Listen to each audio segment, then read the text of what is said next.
Indian cinema का golden age talented actresses से भरा था। दो नाम जो सबसे ज्यादा चमकते हैं वो हैं वहीदा रहमान और आशा पारेख। उन्होंने अपनी खूबसूरती और नजाकत से सबको अपना दीवाना बना दिया। लेकिन ये औरतें सिर्फ खूबसूरत चेहरे नहीं थीं, ये गिफ्टेड आर्टिस्ट थीं। उन्होंने अपने रोल्स में गहराई और नयापन लाया। दोनों औरतों ने समाज के नियमों को चैलेंज किया। उन्होंने पैट्रियार्कल इंडस्ट्री में फीमेल इमेज को रीडिफाइन किया। उनकी कहानियां हर जगह एस्पायरिंग आर्टिस्ट्स के लिए इंस्पिरेशन है। वहीदा रहमान और आशा पारेख ने अपने करियर्स को डिग्निटी के साथ नेविगेट किया। उन्होंने अपनी वैल्यूज को नहीं छोड़ा। इसने उन्हें जेनरेशंस की औरतों के लिए रोल मॉडल बना दिया। इंडियन सिनेमा पर उनका इंपैक्ट अनडिनाइबल है। उन्होंने एक लेगेसी छोड़ा जो आज भी इंस्पायर करता है। उनकी कहानियां बताने और सेलिब्रेट करने लायक है। ये ऐसे इन रिमार्केबल औरतों की जिंदगी में झांकता है। हम उनके जर्नीज एक्सप्लोर करते हैं, उनके हम्बल बिगिनिंग से लेकर उनके स्टारडम तक। हम उनके चैलेंजेस को अनकवर करते हैं, हम उनकी अचीवमेंट्स को सेलिब्रेट करते हैं। हमारे साथ जुड़िए जब हम वहीदा रहमान और आशा पारेख, इंडियन सिनेमा की असली स्क्रीन गॉडेसेस, को ट्रिब्यूट देते हैं। वहीदा रहमान का जन्म चेंगलपट्टू, तमिलनाडु में हुआ था। वो डॉक्टर बनने का सपना देखती थी, लेकिन किस्मत को कुछ और ही मंजूर था। उनके परिवार पर दुहक का पहाड़ टूट पड़ा जब उनके पिता गुजर गए। इसने वहीदा को अपने परिवार का सपोर्ट करने के लिए फिल्म इंडस्ट्री में आने पर मजबूर कर दिया। उन्होंने तेलुगु फिल्म इंडस्ट्री में डेब्यू किया।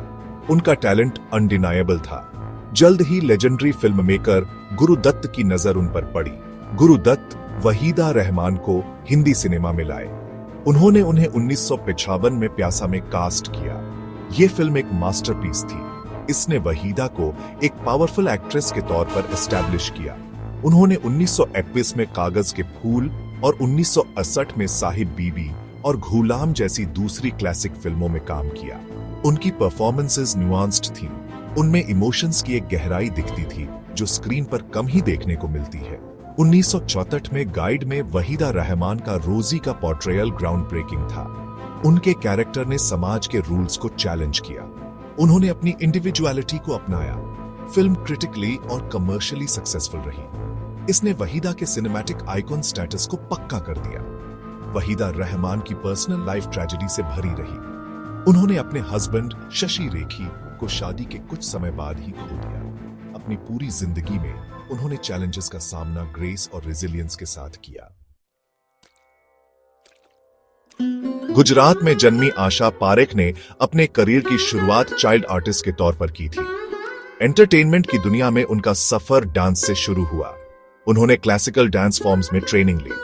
इससे उनकी नेचुरल ग्रेस और स्टेज प्रेजेंस निखर गई। आशा पारेख टीनेजर में ही फिल्म इंडस्ट्री में आ गई। शुरुआत में उन्हें रिजेक्शंस का सामना करना पड़ा, लेकिन उनके टैलेंट और डिटर्मिनेशन को इग्नोर नहीं किया जा सका। आशा पारेख को ब्रेक थ्रू रोल 1945 में दिल दे के देखो से मिला।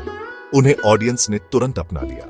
अपनी लगातार सक्सेसफुल फिल्मों की वजह से उन्हें हिट गर्ल के नाम से जाना जाने लगा। आशा पारेख का ऑन स्क्रीन पर्सोना जिंदा दिली से भरा था।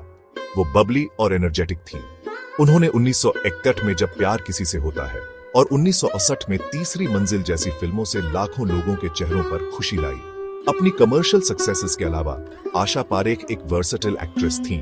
उन्होंने 1971 में कटी पतंग जैसी फिल्मों में अपनी काबिलियत साबित की, जहां उन्होंने एक ऐसी औरत का किरदार निभाया जिसने समाज की एक्सपेक्टेशंस को चैलेंज किया। आशा पारेख अनमैरिड रही। उन्होंने अपने करियर और पर्सनल ग्रोथ पर फोकस करना चुना। वो central board of film certification या CBFC की पहली फीमेल हेड बनी। ये इंडस्ट्री में उनके स्टैच्यूर का सबूत था। वो एक ट्रेल ब्लेजर थीं जिन्होंने फ्यूचर जनरेशंस की फीमेल फिल्म मेकर्स के लिए रास्ता बनाया। वहीदा रहमान और आशा पारेख सिर्फ एक्ट्रेसेस से बढ़कर थीं। वो कल्चरल आइकॉन्स थीं। उन्होंने इंडियन सिनेमा में औरतों की इमेज को रीडिफाइन किया। उन्होंने अपने रोल्स में एक नया लेवल ऑफ कॉम्प्लेक्सिटी लाया। उन्होंने ऐसे कैरेक्टर्स प्ले किए जो स्ट्रॉन्ग, इंडिपेंडेंट और अपने समय से आगे थे। दोनों एक्ट्रेसेस अपनी ग्रेस और डिग्निटी के लिए जानी जाती थी। उन्होंने खुद को प्रोफेशनलिज्म और पोइज के साथ पेश किया। उन्होंने अपनी वैल्यूज से कभी कॉम्प्रोमाइज नहीं किया। फैंस उन्हें अडोर करते थे और उनके पीयर्स उनका रिस्पेक्ट करते थे। वो जेनरेशंस की औरतों के लिए रोल मॉडल्स थी। इंडियन सिनेमा में वहीदा रहमान और आशा पारेख का कंट्रीब्यूशन बहुत ज्यादा है। उन्होंने एक लेगेसी छोड़ा जो आज भी इंस्पायर करता है। उनकी फिल्में टाइमलेस क्लासिक्स हैं। उनकी कहानियां उनके टैलेंट, रेजिलियंस और अनवेवरिंग स्पिरिट का सबूत है। उन्हें हमेशा इंडियन सिनेमा की असली स्क्रीन गॉडेसेस के तौर पर याद किया जाएगा।